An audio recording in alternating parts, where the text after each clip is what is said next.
बिस्मिल्लाहिर्रहमानिर्रहीम। Dear students, हमारा ये सेकंड लेक्चर है और हम पढ़ रहे हैं Punjab enforcement and regulatory authority operation and procedure rules 2025। इस लेक्चर में हमारा आज का सबसे इम्पोर्टेंट टॉपिक, जो प्रैक्टिस के लिहाज से भी इम्पोर्टेंट है, पेपर के पॉइंट ऑफ व्यू से भी इम्पोर्टेंट है और पीरा के किसी भी इंटरव्यू के हवाले से भी बहुत इम्पोर्टेंट है। हमने आज देखना है इंटरिम रिलीफ को। इंटरिम रिलीफ क्या है, इंटरिम रिलीफ कौन ग्रांट कर सकता है, इंटरिम रिलीफ के ग्राउंड्स क्या हैं, इंटरिम रिलीफ की कंडीशंस क्या हैं, हम इसको समझेंगे। अच्छी तरह से इसको अंडरस्टैंड करना है और आपके कॉन्सेप्ट क्लियर करवाने हैं ताकि आपको इंटरिम रिलीफ पेपर में ना भूले, या अगर आप इंटरव्यू की तैयारी कर रहे हैं तो आपका इंटरिम रिलीफ का कॉन्सेप्ट अच्छी तरह से क्लियर हो जाए। तो हम स्टार्ट करते हैं इंटरिम रिलीफ। इंटरिम रिलीफ को बताया गया है रूल्स 12 में। रूल 12 डील कर रहा है इंटरिम रिलीफ के साथ, और इंटरिम रिलीफ का मतलब है टेम्परेरी रिलीफ। इंटरिम रिलीफ को हम क्या कह सकते हैं कि इंटरिम रिलीफ क्या है, टेम्परेरी रिलीफ है।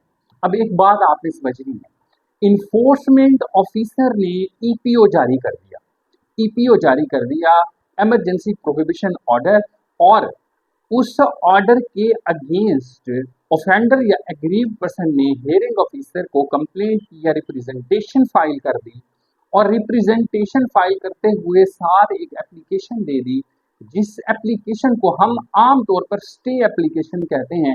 असल में इंटरिम रिलीफ जो है ये स्टे ऑर्डर है, ये स्टे एप्लीकेशन है जो हियरिंग ऑफिसर ग्रांट कर सकता है। ये कौन ग्रांट कर सकता है इंटरिम रिलीफ? पीरा की हायरार्की में ये पावर हियरिंग ऑफिसर के पास है अकॉर्डिंग टू रूल 12। अब रूल 12 में ये आपसे एमसीक्यूज में पूछा जा सकता है कि कौन ग्रांट कर सकता है, और इंटरिम रिलीफ का मतलब क्या है, टेम्परेरी रिलीफ। आपका एक एमसीक्यूज, दूसरा कौन ग्रांट कर सकता है, हियरिंग ऑफिसर ग्रांट कर सकता है। अब मैं इसमें आपको दो मैक्सिम भी क्लियर करवाता हूँ। इंटरिम रिलीफ में दो मैक्सिम बहुत इंपॉर्टेंट हैं, ये पेपर में पूछे जा सकते हैं। अब आप देखेंगे कि जब ये इंटरिम रिलीफ ग्रांट हो जाएगा, ये फाइनल रिलीफ नहीं होगा। देखें, रिप्रेजेंटेशन जो है ये डिसाइड होनी है 60 दिन के अंदर।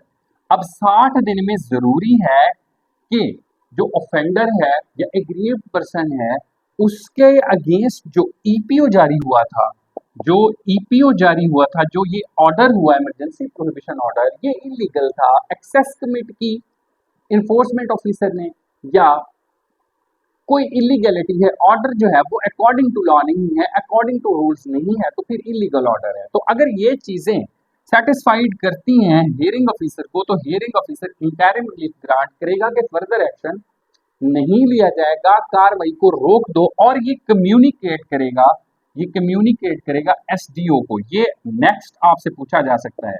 अगला एमसीक्यूज आपका ये बनेगा कि हियरिंग ऑफिसर जब इंटरिम रिलीफ ग्रांट कर देगा तो किसको बताएगा, एसडीओ को कम्युनिकेट करेगा और उसको रोक देगा कि फर्दर कोई एक्शन नहीं लेना जब तक रिप्रेजेंटेशन डिसाइड नहीं हो जाती। रिप्रेजेंटेशन का डिसाइडिंग टाइम हमने 60 दिन लिखा था, और ये 60 दिन तक इंटरिम रिलीफ चलेगा, फर्दर एक्शन को रोक दिया जाएगा। अब फर्दर कोई कार्रवाई नहीं होगी, वेट किया जाएगा कि हियरिंग ऑफिसर का फैसला क्या होता है। अब अगर हियरिंग ऑफिसर ईपीओ को सेट असाइड कर देता है, कैंसिल कर देता है, तो फिर ये फाइनल रिलीफ में कन्वर्ट हो जाएगा इंटरिम रिलीफ।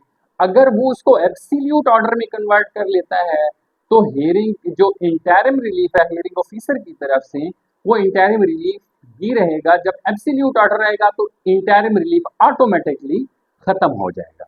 ये बेसिक कॉन्सेप्ट है। अब आप दो मैक्सिम देखें, एक होता है स्टेटस को।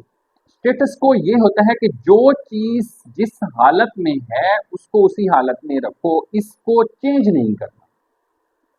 अब रूल 12 में जो मैक्सिम यूज हुआ है वो हुआ है स्टेटस को एंटी।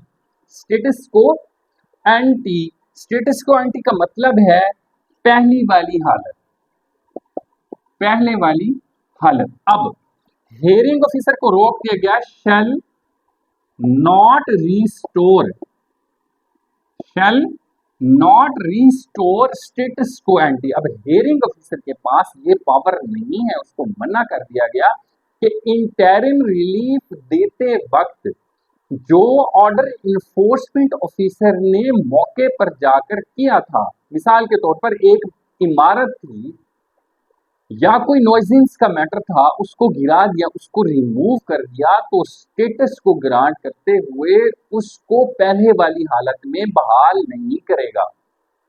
पहले वाली हालत में बहाल नहीं करेगा। जो ऑर्डर हुआ वो हो चुका, वो नहीं दोबारा रिवर्स होगा, सिर्फ फर्दर एक्शन रोक दिया जाएगा।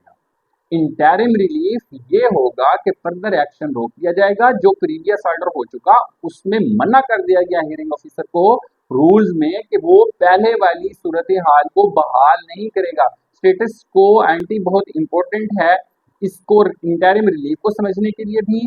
और जब आपके लीगल मैक्सिम स्टार्ट होंगे, आप लीगल मैक्सिम करेंगे तो ये वहां भी पेपर में आ सकता है। जो मैक्सिम पीरा एक्ट में यूज हुए हैं या रूल्स में है तो वो तो सबसे ज्यादा इंपॉर्टेंट है, वो तो आपको आने चाहिए। इसके अलावा हम एक्स्ट्रा जो है वो मैंने कलेक्ट करके रखी हैं, हम इंशाल्लाह एक दो दिन में उसको करेंगे।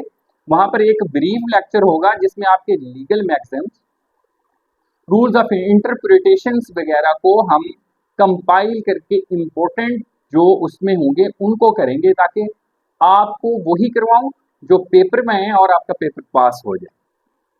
अब हमने इन चीजों को देख लिया, साथ में अब आपने देखना है कि इसकी ग्राउंड्स क्या है। दो मैक्सिम हमारे हो गए, स्टेटस को और स्टेटस को एंटी। हियरिंग ऑफिसर ने इंटरिम रिलीफ ग्रांट करते हुए कुछ पॉइंट्स देखने हैं केस में जो रिप्रेजेंटेशन फाइल होगी कि प्रेमा फेशाई केस, प्रेमा फेशाई बज़ाहिर on the face of record जो है वो ये नजर आ रहा है कि जो रिप्रेजेंटेशन फाइल की ये दुरुस्त है, ये नजर आना चाहिए। इसको कहते हैं प्रेमा फेशाई। उसका प्रेमा फेशाई केस बनता हो। अगर वो इंटरिम रिलीफ ग्रांट नहीं करता तो उसको इररिपेयरेबल लॉस होता हो। इररिपेयरेबल लॉस की सूरत में भी हियरिंग ऑफिसर ने इंटरिम रिलीफ ग्रांट करना है। थर्ड इसका ग्राउंड है matter of urgent nature, emergency situation का मैटर हो, अर्जेंट नेचर, वो उसमें कोई भी चीज आ सकती है। और इंटरिम रिलीफ नेसेसरी हो। ये चार पॉइंट्स हैं, ये चाहे आपको ना आए कोई मसला नहीं, इसको सिर्फ पढ़ लें, आपको कॉन्सेप्ट क्लियर हो। दो चीजों को अच्छी तरह से देख लें ग्राउंड्स में से। प्रेमा फेशाई केस, प्रेमा फेशाई का मतलब आपको आना चाहिए इररिपेयरेबल लॉस, ना काबिल इतलाफी नुकसान। अगर उसको ऑफेंडर को या गरीब पर्सन को जिसने रिप्रेजेंटेशन फाइल की, अगर उसको ये नुकसान होता है तो उस सूरत में हियरिंग ऑफिसर ने क्या करना है, इंटरिम रिलीफ ग्रांट करना है। तो इंटरिम रिलीफ को आपने अच्छी तरह से समझ लिया है, तो फिर हम अब नेक्स्ट स्टार्ट करेंगे बाकी रूल्स पीरा के, और इसको हम इंशाल्लाह कंप्लीट करते हैं पीरा के रूल्स को। मैं पीरा के रूल्स में से आपको वही चीज़ें करवा रहा हूँ जो पेपर में आ सकती हैं। बाकी बहुत सारी चीज़ें मैंने स्किप करवाई हैं, करवा रहा हूँ इसलिए कि वो पेपर से रेलिवेंट नहीं है। मैं ऑलरेडी बता चुका हूं कि मैं पीरा का पेपर प्रोसिक्यूटर का दे चुका हूं, मेरा पेपर पास हुआ है, मैं इंटरव्यू तक गया हूं, मेरा बहुत अच्छा इंटरव्यू हुआ। अब मैं ये चीज़ें आपको करवा रहा हूं अपने एक्सपीरियंस को सामने रखते हुए, ताकि आप लोगों का पेपर पास हो, आप लोग आगे जाएं, एसडीओ के इंटरव्यू तक क्वालिफाई करें आप, मेरी दुआ है आप लोगों से। अब हम नेक्स्ट स्टार्ट करेंगे रूल 13, और इसके साथ इंशाल्लाह हम इसको रूल 12 को हमने कंप्लीट किया। इंटरिम रिलीफ को हमने अच्छी तरह से देख लिया है। इंटरिम रिलीफ को एक दफ़ा दोबारा देखें, दोबारा पढ़ें, उसके नोट्स बना लें। मैंने जो कुछ आपको बताया है सिर्फ यही पेपर में आने वाला है, इसके अलावा और कोई चीज़ नहीं है जो पेपर में आए। हर सेक्शन का, हर रूल्स का क्रक्स निकाल के मैं आपको बता रहा हूँ ताकि आपके कॉन्सेप्ट क्लियर हों, आपको मुश्किल ना हो बेयर एक्ट को पढ़ने में। तो अब हमने देखना है रूल 13 को। रूल 13 ऑर्डर के साथ डील करता है। देखें, रिप्रेजेंटेशन फाइल हुई हेयरिंग ऑफिसर के पास, मैं बार बार रिपीट कर रहा हूं ताकि आपको याद हो जाए कि रिप्रेजेंटेशन हेयरिंग ऑफिसर के पास फाइल होगी, 60 डेज में डिसाइड होगी। अब हियरिंग ऑफिसर ने फाइनल ऑर्डर जारी करना है और फाइनल ऑर्डर को हमने कहा है उसको एज पर एक्ट कहेंगे, एब्सोल्यूट ऑर्डर। अब एब्सोल्यूट ऑर्डर जब वो जारी करेगा तो रिटर्न ऑर्डर होगा। Absolute order under rule 13 hearing officer का ऑर्डर रिटर्न ऑर्डर होगा। रूल याद हो, ये रिटर्न ऑर्डर कैसे होगा, कहाँ लिखा है, ये चीज याद होनी चाहिए और इसमें रीजंस लिखनी है। दो बातें हैं, रिटर्न ऑर्डर होगा रूल 13 में बताया गया है और फैसले में रीजंस लिखनी है। अब आ जाए रूल 14 पे। रूल 13 में इतना था। रूल 14 बताता है presentation of digital evidence. Digital evidence अगर प्रेजेंट करनी है रिप्रेजेंटेशन में, हियरिंग ऑफिसर के पास कर सकते हैं, अपील में कमिश्नर के पास कर सकते हैं और सेकंड अपील में सेशन जज या एडिशनल सेशन जज के पास डिजिटल एविडेंस प्रेजेंट कर सकते हैं। तो ये कैसी होनी चाहिए? चेन ऑफ कस्टडी हो, डॉक्यूमेंट्स की चेन ऑफ कस्टडी हो, एक के बाद दूसरा डॉक्यूमेंट्स। चेन ये है कि एक के बाद फौरन दूसरा डॉक्यूमेंट्स जो है वो सारे accompanied by chain of custody documents होने चाहिए। इसके दरमियान में कोई गैप ना हो। ये चीजें फैब्रिकेशन को जाहिर करती हैं। अगर chain of custody of documents ना हो तो उसमें फैब्रिकेशन के इम्कान है कि ये कोई चीज इसमें गड़बड़ की है इन्वेस्टिगेशन ऑफिसर ने या इन्फोर्समेंट ऑफिसर ने। दूसरी बात इसके लिए जरूरी है जो पेपर में पूछ सकते हैं रूल 14 में, वो है ऑथेंटिकेशन सर्टिफिकेट। ऑथेंटिकेशन सर्टिफिकेट का मतलब ये है कि अगर व्हाट्सएप मैसेजेस हैं, सीसीटीवी फुटेज हैं या कोई वीडियो है जो मौके पर बनाई गई है, उसमें किसी किस्म की कोई एआई एडिटिंग या किसी भी किस्म की कोई फैब्रिकेशन जो एक्सपेक्टेड हो सकती है, उसके लिए सर्टिफिकेट चाहिए, ऑथेंटिकेशन सर्टिफिकेट जिसको कहेंगे। और उस एविडेंस को, उस पर ऑथेंटिकेशन सर्टिफिकेट जारी करने की पावर, साइन करने की पावर होगी एसडीओ के पास। ऑथेंटिकेशन सर्टिफिकेट क्या है आपने समझ लिया, और इस पर साइन कौन करेगा? एसडीओ करेगा। आपने दो बातें याद रखनी है। ऑथेंटिकेशन सर्टिफिकेट का मतलब नहीं पूछेंगे, वो पूछेंगे कि ऑथेंटिकेशन सर्टिफिकेट पर सिग्नेचर किसके होंगे? साइंड बाय होगी एसडीओ, और जो डॉक्यूमेंट्स होंगे वो चेन ऑफ कस्टडी होंगे। रूल 14 में दो बातें याद रख लें। अब आ जाए रूल 15 पे। रूल 15 नोटिस से डील करता है और इसमें बताया गया है कि जो सेक्शन 40 पीरा एक्ट में बताया गया है उसके मुताबिक नोटिस होंगे। और सेक्शन 40 जो है उसको आप देख लें, वो जरूरी नहीं है नोटिस का आपको रूल याद हो। रूल 15 है, सेक्शन 40 है बस। अब आ जाए रूल 16 पे। Decision regarding sealed premises. अब इन्फोर्समेंट ऑफिसर ने या इन्वेस्टिगेशन ऑफिसर ने या एसडीओ ने कोई प्रीमिसेस को सील कर दिया है तो उसका फैसला कौन करेगा? सील्ड प्रीमिसेस को परमानेंट सील रखेंगे या उसको डी सील कर देंगे? तो इसका फैसला करना है हियरिंग ऑफिसर, ये पूछेंगे बस। रूल 16 आपने देख लिया कि इसका फैसला किसने करना है? सील्ड प्रीमिसेस का। सील्ड प्रीमिसेस को चाहे तो परमानेंट कर दे सील या चाहे तो डी सील कर दे, करेगा कौन? Hearing officer. अब आ जाएं आप रूल 17 पे। Rule 17 confiscated articles and goods. Confiscation क्या होती है? कॉन्फिस्केटेड आर्टिकल्स जो कब्जे में लिए गए हैं, जो कब्जे में लिए गए हैं, जो इन्फोर्समेंट ऑफिसर ने या इन्फोर्समेंट स्टेशन से जो एथोराइज्ड ऑफिसर है उसने आर्टिकल्स को, गुड्स को कॉन्फिस्केट किया, सीज किया, इसकी बनाई जाएगी इन्वेंट्री। और इन्वेंट्री कौन बनाएगा? इन्वेंट्री बनाएगा इन्फोर्समेंट ऑफिसर। कॉन्फिस्केटेड आर्टिकल्स की इन्वेंट्री बनेगी। इन्वेंट्री फॉर्म में टाइम, डेट, प्लेस और आर्टिकल्स जो भी होंगे उन सब की डिटेल इन्वेंट्री फॉर्म में लिखी जाएगी। इन्वेंट्री फॉर्म साइन किया जाएगा इन्फोर्समेंट ऑफिसर और ऑफेंडर की तरफ से। जो ऑफेंडर होगा, जिसने जुर्म किया, अक्यूज पर्सन होगा, उसकी तरफ से और इन्फोर्समेंट ऑफिसर की तरफ से इन्वेंटरी फॉर्म पर साइन किया जाएगा।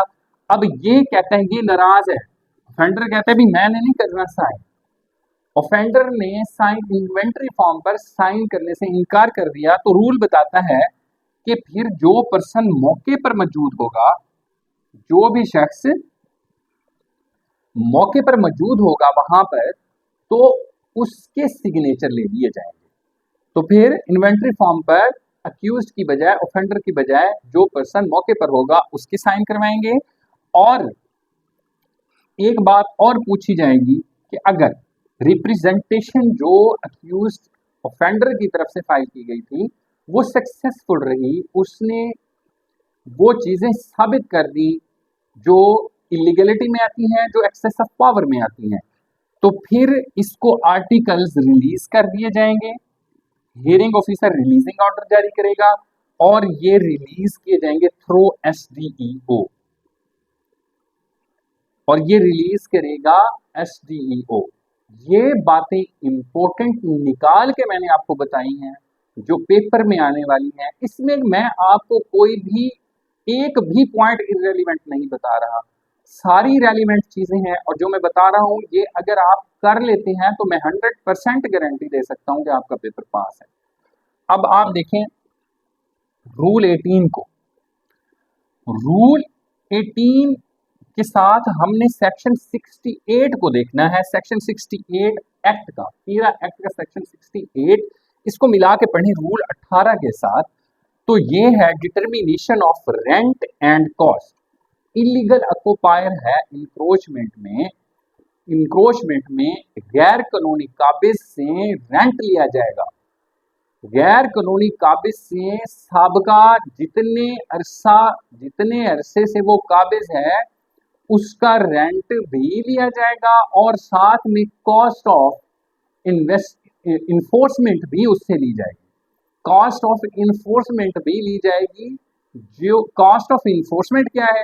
कॉस्ट ऑफ इन्फोर्समेंट जो इन्फोर्समेंट स्टेशन की तरफ से खर्चा आया, जहां जहां वो गए, जिस तरह से उन्होंने कब्जा वापस लेके स्टेट को दिया, वो सारा खर्चा भी इसी से लिया जाएगा जो गैर कानूनी काबिज होगा। अब उसका तरीका कार क्या होगा? डिटर्मिनेशन जो रेंट होगा उसकी डिटर्मिनेशन करेगा हियरिंग ऑफिसर। किस तरह से करेगा? ड्यूरेशन देखा जाएगा, कितना अरसा काबिज रहा, और गवर्नमेंट की तरफ से जो रेट नोटिफाइड होंगे रेंट के उसको देखा जाएगा, और ये सामने रखा जाएगा कि कितना मॉनिटरी बेनिफिट, माली मफाद इसने स्टेट प्रॉपर्टी से हासिल किया, इसको देखा जाएगा। इन सारी चीजों को सामने रखते हुए डिटरमिन किया जाएगा रेंट एंड कॉस्ट को, और जो कॉस्ट ऑफ इन्फोर्समेंट होगी उसकी रिपोर्ट ली जाएगी SDO की तरफ से। SDO इन्फोर्समेंट स्टेशन की तरफ से SDO रिपोर्ट भेजेगा कि कॉस्ट ऑफ इन्फोर्समेंट ये है। अब उसके बाद हमने देखना है इसके साथ ही रूल 19 को। ये रूल 18 और 19 दोनों इकट्ठे हैं, इनको मिला के पढ़ेंगे। अब इसकी रिकवरी करनी है। जब ये डिटर्मिनेशन हियरिंग ऑफिसर की तरफ से रेंट की और कॉस्ट ऑफ इन्फोर्समेंट की हो चुकी होगी, तो फिर इसको ऑर्डर डिलीवर किया जाएगा कि ये अमाउंट बनती है, ये आपने देनी है। ऑर्डर डिलीवर होने के बाद 15 दिन का टाइम होगा कि अंडर 15 डेज ये cost of enforcement and rent ये पे करे। या तो वो पे कर देगा, अगर ऑफेंडर रिक्वेस्ट करता है हियरिंग ऑफिसर से कि ये टाइम एक्सटेंड कर दें, तो फर्दर 15 डेज का टाइम एक्सटेंड हो सकता है। 15 दिन का मजीद टाइम दे दिया जाएगा कि वो ये रकम जमा करवाए। अब अगर वो ये रकम जमा नहीं करवाता तो इसके आर्टिकल्स कॉन्फिस्केट करके, ऑक्शन करके, सेल करके, प्रॉपर्टी को सेल करके एरिया ऑफ लैंड रेवेन्यू से रिकवर किए जाएंगे। ये सारी बातें जो रूल 18 और 19 में बताई गई हैं, जो रूल्स में लिखी हुई हैं, और यही पेपर में आने वाली हैं। अगर पेपर में आएंगी तो यही आएंगी, इनके अलावा और कोई बात नहीं है। तो रूल 18 और 19 भी हमारा कंप्लीट हुआ। अब हम नेक्स्ट चलते हैं। अब हमने देखना है हियरिंग ऑफिसर की पावर्स को, कि वो किस तरह कॉन्फिस्केटेड आर्टिकल्स एंड गुड्स को सेल करेगा या ऑक्शन करेगा। उसी प्रोसीडिंग को हम आगे लेके चलते हैं। तो हमारे पास आता है रूल 20। रूल 20 बताता है कि अब हियरिंग ऑफिसर ने जो रिकवरी करनी थी कॉस्ट ऑफ इन्फोर्समेंट की या रेंट की, तो ये बंदा जो है, ऑफेंडर जो है, ये वो रिकवरी नहीं दे रहा, तो फिर इसने क्या करना है, इसने करनी है ऑक्शन। ऑक्शन में क्या चीजें इंपॉर्टेंट है, पेपर में क्या पूछा जा सकता है, हमने सिर्फ वो पॉइंट्स निकालने हैं, क्योंकि जो रूल 20 है बहुत ज्यादा लेंथी है और उसमें मैंने इंपॉर्टेंट चीजों को निकाला है जो पेपर के लिहाज से इंपॉर्टेंट है, एमसीक्यूज जिनका बन सकता है। अब देखें, ऑक्शन होगी रिपोर्ट पर, रिपोर्ट होगी इन्फोर्समेंट ऑफिसर की, रिपोर्ट होगी इन्फोर्समेंट ऑफिसर की, और थ्रो एसडीईओ आएगी हियरिंग ऑफिसर के पास। रिपोर्ट आनी है, इन्फोर्समेंट ऑफिसर ने रिपोर्ट बनानी है, रिपोर्ट आएगी हियरिंग ऑफिसर के पास और आएगी थ्रो एसडीईओ। तीन बातें याद रख लें। उसके बाद नेक्स्ट, हियरिंग ऑफिसर ने रिकवर करना है rent and cost of enforcement.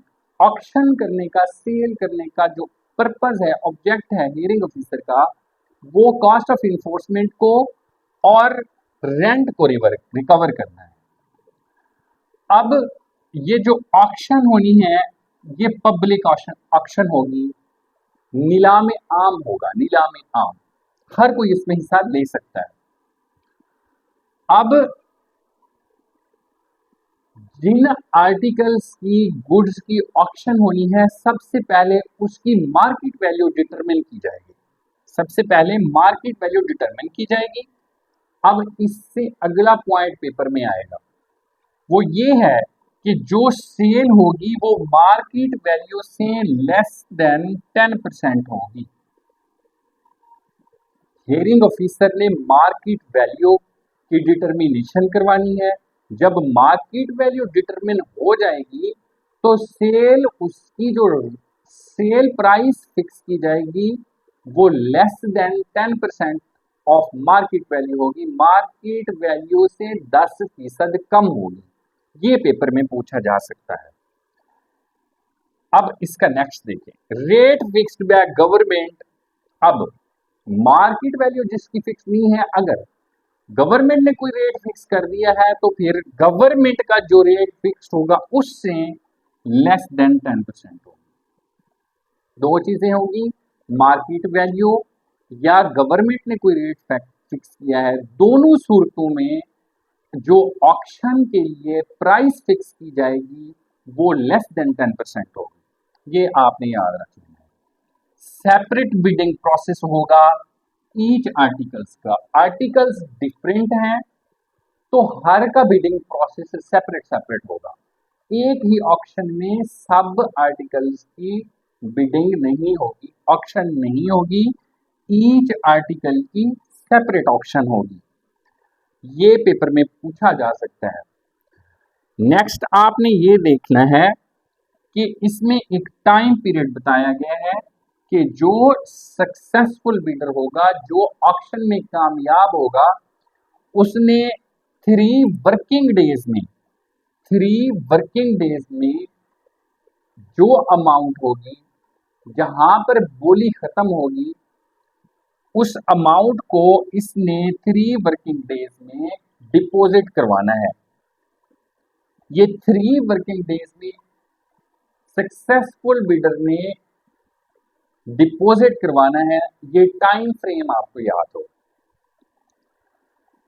Possession deliver करवाने की पावर, पोजेशन डिलीवर करवाने की पावर जो है वो हियरिंग ऑफिसर के पास होगी। जब ये अमाउंट डिपॉजिट करवा देगा तो अब कब्जा हियरिंग ऑफिसर हवाले करेगा। अब एक बात और इंपॉर्टेंट इसमें है कि ऑफेंडर या जो पर्सन रिस्पॉन्सिबल है